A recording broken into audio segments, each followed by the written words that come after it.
What's up, everybody? Welcome back to the channel. We have episode 60 today of the Vikings franchise series. And I know, guys, it's been a weird last couple of weeks for me. My computer, I'm still trying to figure it out. I don't know. I know enough, but I'm not a PC master, if you will. Been having some freezing issues and whatnot, especially when I try to, record and edit videos and upload them. So I've been working on that as much as I can to try and get things back to normal, but I do apologize for just the inconsistency. It was not a problem I foresaw coming. It's a newer computer, but it is what it is. It's going to be a learning experience for me one way or another.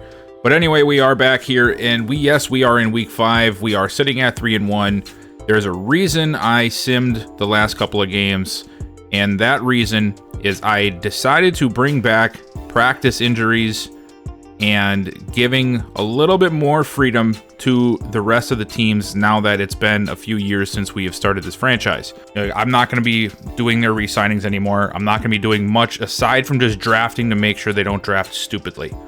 So that is what I did. I had to go through every team, and then of course, because I turned injuries on for practice, and then I also turned training back on, I had to go through every team and set their training to what I wanted. So basically what I did was I turned on training, and then I went and set them to a reasonable training session where injuries can still happen, but it's not as frequent. Same as sort of what I do with the Vikings.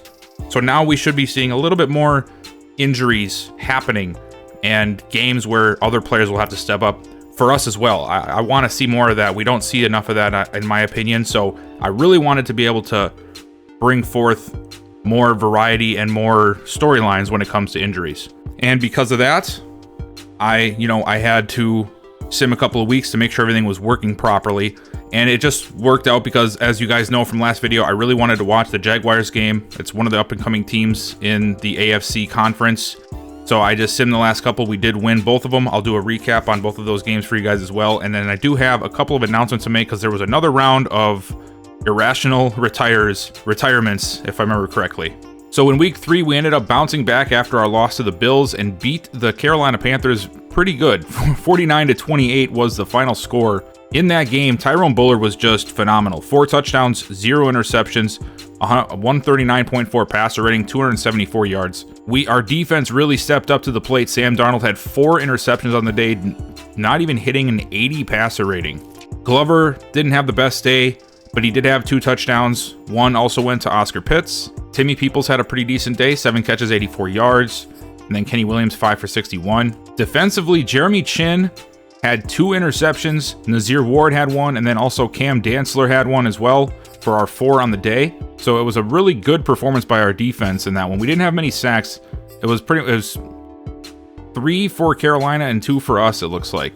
Yeah, Danielle Hunter and Markel Ware each had 1, and then Milton Williams, Hassan Reddick, and Sheldon Stevens had them for the Panthers. And then the very next week, we followed up with another high-scoring performance, 48-37 against Chicago to win the first game of the season against them. Huge win for us, especially after that week 2 loss to the Bills. It was definitely something we needed to get back on track to get these 2 wins heading into Jacksonville. And once again, Tyrone Bullard was lights out. 5 touchdowns, 0 interceptions, 340 yards passing, 157 rating. Glover got himself another 100-yard performance on the season. No touchdowns, though. Pitts didn't have many carries, but he had 2 touchdowns. Ty Torrance, the receiver that we at some point wanted to go after, or at least I did, right? I wanted to go after him. 8 catches, 148 yards, and a touchdown. Justin Jefferson having a great day himself. 6 catches, 127, and 3 touchdowns. Defensively, Markel Ware stepped up again, 2.5 sacks. Martin Jefferson added 1, and then Hunter, Ward, and Coleman all added a half a sack along with him. Jason Reddick also recorded his first interception of the season.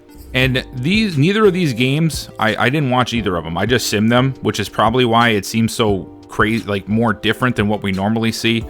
I didn't really pay attention to the sims. All I was just doing was trying to get all the other teams set up, which took a while. But when I came back and looked, I'm like, dang, our offense was on point, man. I don't really like how many points we gave up to the Bears, but since it was a sim game, I'm not going to put too much weight into that. Just because, I know the sims are really weird and they make stats just really outside of reality a lot of the times, even for, Madden franchise. Now looking at the Jaguars schedule, they started off the season with a loss to the Cowboys, and then they have not looked back since, beating the Titans, the Giants, and the Eagles. And now we're looking for their 4th straight win against us this week. Just taking a look at the last game they played, Trevor Lawrence, 92.4 passer rating, 202 yards, 1 touchdown, and also 1 interception. James Robinson, 18 for 85 and 2 touchdowns. Not much in the air, though, for them. They just didn't seem to really get much movement through the air. I do expect that to be different. Again, no, it's not a sim, because this team has a stacked skill set. They really, really do. And for those who don't remember or maybe have not watched the Jaguars on this channel yet, they are just stacked at receiver. Of course, they have Devontae Baker, one of the first receivers taken in this series, and he is now a 97 overall. They'd have Devontae Adams, who is 33, but still a 95. Curtis Lynch, a guy they drafted a couple of years ago, ended up being an X Factor himself and is now an 88 overall. They have Channing Hall, Deion Milner, who was on the Chargers last season, and then Kevin Randolph. So a very good receiving core. Tight end wise, David Njoku is here. He's still an 84 overall, now at 30 years old. And then at running back, they have a great room. Robinson and Etienne Jr. Robinson, a 98 overall. He has been a very, very good running back in this series for them, and obviously in real life too. He's an awesome running back. So we are going to have our hands full on defense this week for sure. Trevor Lawrence now at 93. It took him a couple of seasons, but he finally got it figured out now, it seems like. And he's really started to be a much more lethal quarterback in the last season. I'll say going back to the beginning of last season, I made some changes to their coaches and their schemes, and after that happened, they just started playing really, really good football. Defensively, I did do a little bit of moving around for them. They have Jaleel Hutton, who can't remember if he was on the Rams that he came over from. And then they also drafted Dom Cooks this year, who was one of the guys I was interested in originally before I fell in love with Clayton Jenkins. So Dom Cooks will be the starter over Eric Cooper, considering, they're the same overall. He was a top pick for them. Why not give him the starting spot here? Dylan Winslow is the nose tackle for them. He is a great one at that, 92 overall. Jake Burns, last year's top pick. He is now up to an 84 overall. Miles Jack and George Rivers are the starters. I do have Eric Wilson playing in, I think, the sub packages for them, so we'll see him as well. And then Josh Allen, of course, is still here, 93 overall, now at 29 years old. And then we get a chance to see Mike Hughes for the first time since we traded him last season. He is the number 1 corner for the Jaguars. Shaquille Griffin is still here as the number 2, and then Marshall Riddick and then Stephen Chamberlain are the 3 and 4. This is Leonard Tyson's first season as starter. Last year, he was behind somebody else that is no longer on the team. I made sure that he was the starter this year because that's just sort of what makes the most sense to me anyway. And then Brandon Jones and Andre Sisco are over here, but Jones, of course, being the starter for the Jaguars. And these are the crazy retirements that I was talking about. You get that scenario where it says time to hang it up or thinking about hanging up, or I can't think of the wording, but you guys know what I'm talking about. And we had about 6 or 7 of them throughout all the teams. And of course, every single time I click on it, I always click talk them out of it. And whatever they decide, they decide. And for most of them, they all decided to stay. Miles Jack was actually one of them. Of course, he decides to stay, but TJ Watt, Alvin Kamara, and Christian McCaffrey all refused to come back and said that they were done, which is very interesting moving forward. TJ Watt, of course, a great edge rusher for the Steelers. We saw him last year a couple of times. Alvin Kamara has been the running back for the Saints since the beginning of this channel. Same with McCaffrey. Both of them have guys behind them, including the running back I drafted for the Saints last year. So now we're going to really start to see this franchise and this league really shape into something of its own, because a lot of the big names are really starting to fall off and are starting to hang it up. And all of these new guys that have been drafted the last couple of years are really starting to get a shot at starting. So I'm really looking forward to where this is heading in the future. We did not have much for stories for the draft class. So the first one is just about a tight end named Dom Fletcher. Continues to grow after a series of missed practices has resulted in his dismissal. So he is one of the guys that's going to have that storyline where he drops the 3rd or 4th round because of maturity concerns. And then there's nothing in the reactions. So we'll keep more tabs on that as the season plays out. but as of right now, not much moving on that front. And really, that's all I have for you guys. After, I think, this week, we'll take a look at the standings and maybe look around the league to see where guys are performing. And, yeah, we'll go from there. But as for this, let's go ahead and let's play these Jaguars. You might not be watching this on Sunday night, but here in the CB Gaming franchise world, it is Sunday Night Football. We are here to take on the Jacksonville Jaguars in Jacksonville. Both teams coming in at 3-1. We, of course, coming off of the last 2 games with a win. The Jaguars coming in on a 3-game win streak, as they have not lost since week 1. Now, I talked a little bit before we got to this point.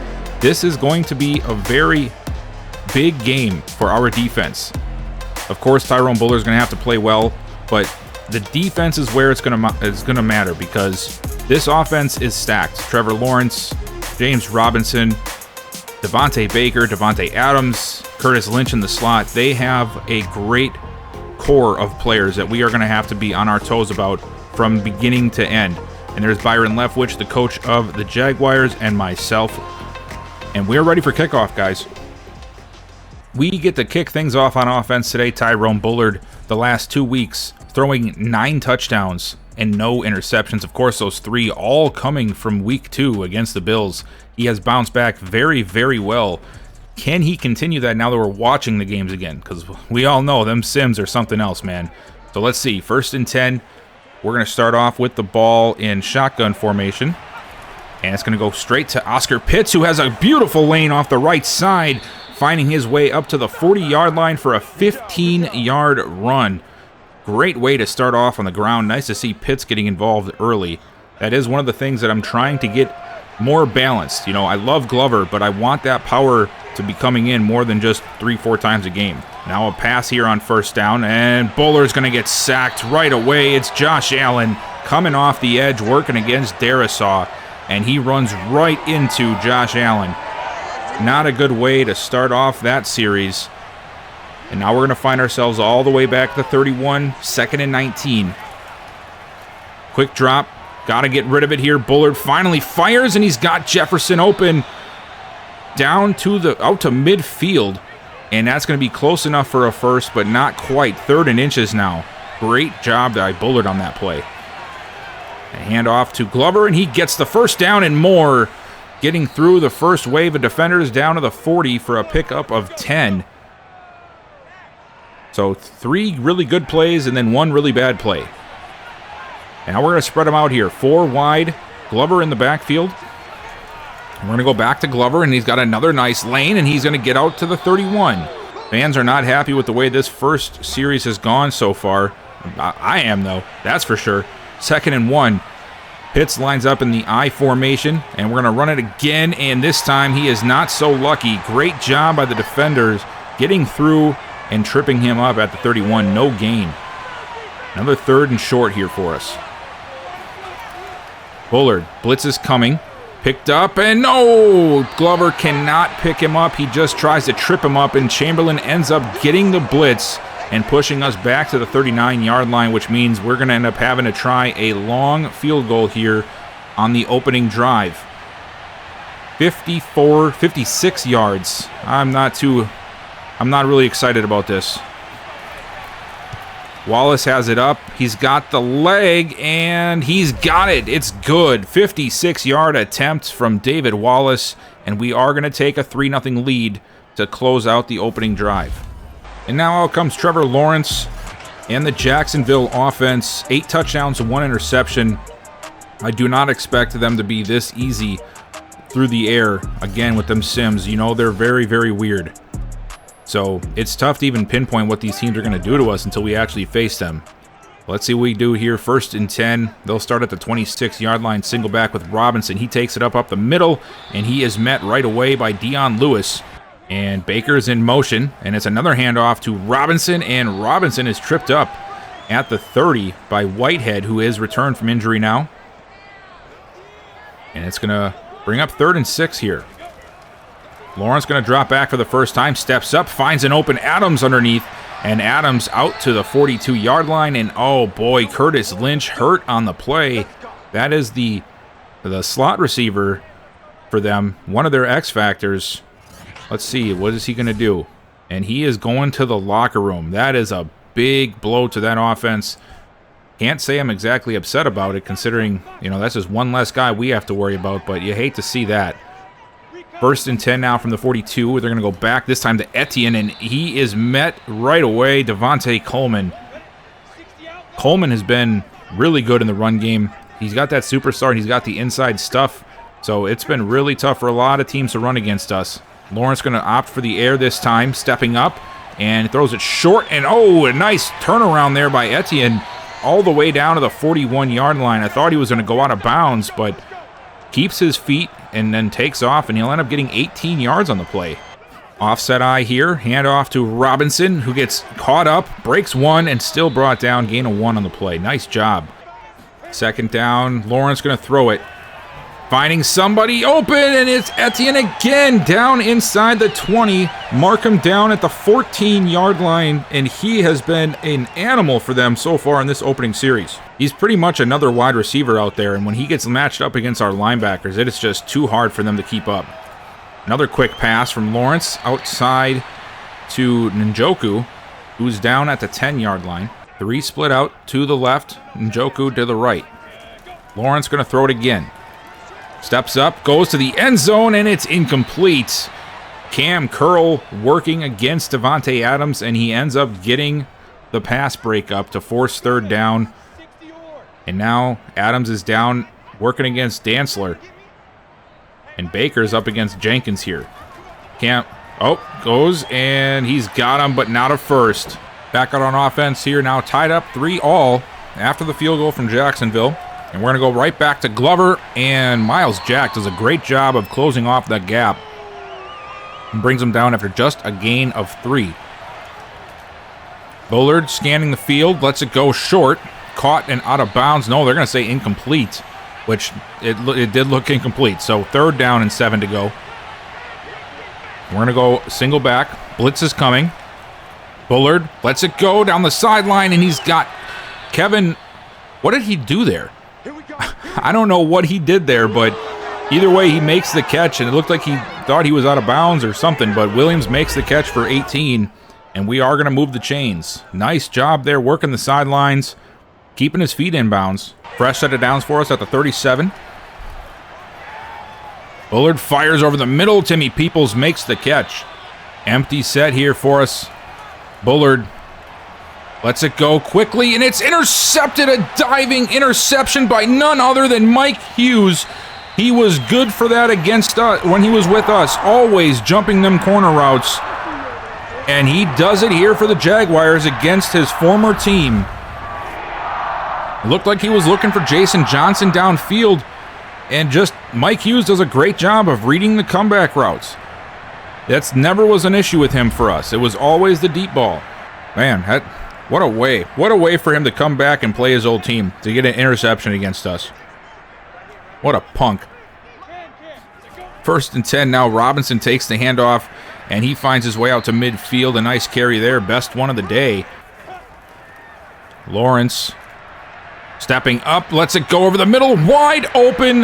Devontae Baker down to the 24. There was no one around him. Lawrence going to keep throwing it. Gets rid of it just in time, and it's intercepted right back. Cam Dantzler, and he's going to take it out to the 22-yard line. Wow, what a change of events. 2 interceptions, 1 for each team.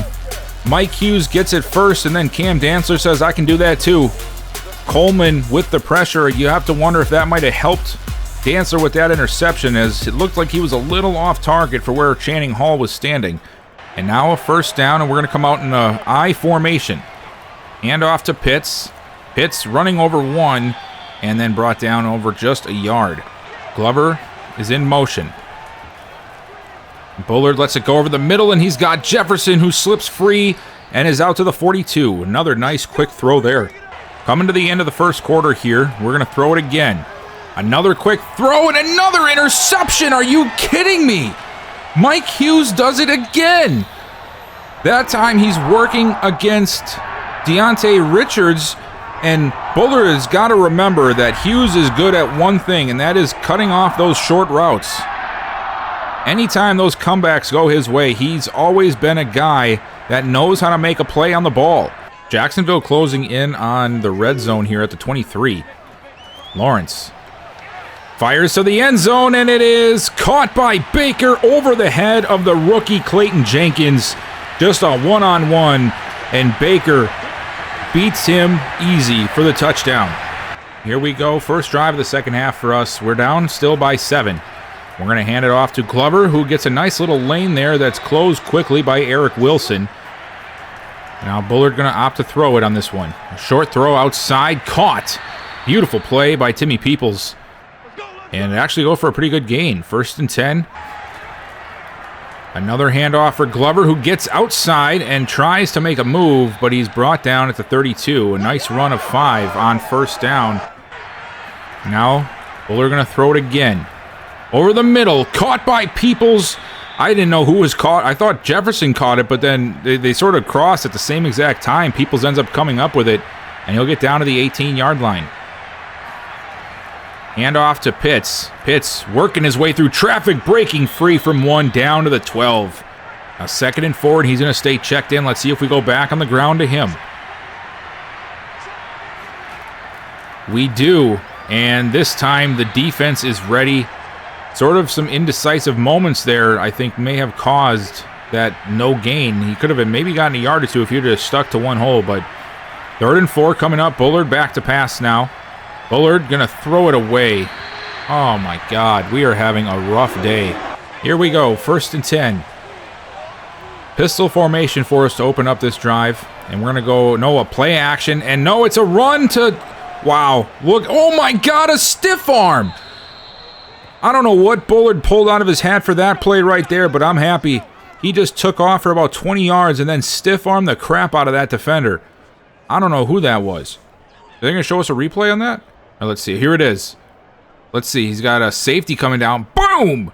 Shoves him down, breaks down the other defender. I think that was Andre Sisco, the safety. I have never seen Bullard stiff-arm somebody like that. Wow. That was pretty cool. 1st and 10. Bullard trying to find ways outside of the passing game to make plays. And a handoff to Pitts. And Pitts still somehow on his feet, but brought down at the 48. Bullard under pressure, and he's looking at another throwaway. Man, we are just getting killed right now. We can't find an opening. We can't find an open receiver. We can't even find an open running lane. We got to do something on offense here. 3rd down. Bullard trying to escape the pressure, goes deep, and he's got Kenny Williams wide open, all alone, down at the 20-yard line. A beautiful throw and a great route by Williams to find the hole in the defense. And that's going to put us at the 20-yard line. 2 catches, 50 yards for him. Both times he's made a catch. It's been a big one. And it's a handoff. Who is that? It's Jason Johnson. Stiff-arming his way down to the 8-yard line, 12 yards on the reverse. We don't see that get called too often. 1st and goal. Here's our chance to take back the lead. Bullard scanning, fires. Caught, but I think there's going to be a flag thrown. That came out pretty early. Yep. Wow. Shooting ourselves in the foot here, down. We had a chance at the 10-yard line, and now we're back to the 18. 1st and goal. We need 18 yards. Can Bullard get it done finally here in the 3rd quarter? Short throw caught by Smith down to the 13. Now on 2nd down. Bullard throwing it again. Rolling out of the pocket. He's going to take off with it. He's got plenty of room, and he's got a touchdown. Wide open lane, and he does it with his legs again. And we'll get back that lead we've been looking for since the 1st quarter. 3rd and 4. We have been absolutely atrocious on 3rd down so far today, in my opinion. 3rd and 4. Lawrence firing it deep to the end zone, and it's picked off again by Dantzler, who stupidly takes it out of the end zone. Ah, Lee, why didn't you just sit? Oh, man. How stupid was that? Like, I'm very happy we got the interception. I mean, do not get me wrong, but why take it out of the end zone? You're in the end zone. Just down it. And now we have to go 93 yards in 5.5 minutes if we want a chance to win this game. Hand off to Pitts. Gets a nice block, a stiff arm, and he's out to the 14. A nice pickup there of 7. Another handoff. This one to Glover. Glover fighting his way to a first down. Out to the 18-yard line. We're going to go back to the ground to Pitts. Pitts maneuvering his way through traffic, and he gets out to the 22-yard line. Nice little run there. I like that. I wish he would have got more out of it, but you know, he found his way through the traffic, got 5, and now it's 2nd down. Bullard going deep, and it is incomplete. 3rd and 5, and if we can't get this first down here, we're going to be in some trouble. Bullard. He's got to throw it. Got to throw the ball, and he throws it away. And there it is, guys. After that last drive that we failed on, Jacksonville just drove down the field, and they'll steal this game in the final seconds with a field goal. And we are going to fall 3-2 after this loss here on the road. Not a good look for us offensively today. But hey, this team played like I sort of expected them to. The Jaguars, that is. Offensively, they were playing really good all throughout the game. Our defense held its own as much as they could. Didn't give up too many points, but at the end of the day, this crew of receivers and running backs is just too much. And we're going to fall 16-13 against Jacksonville.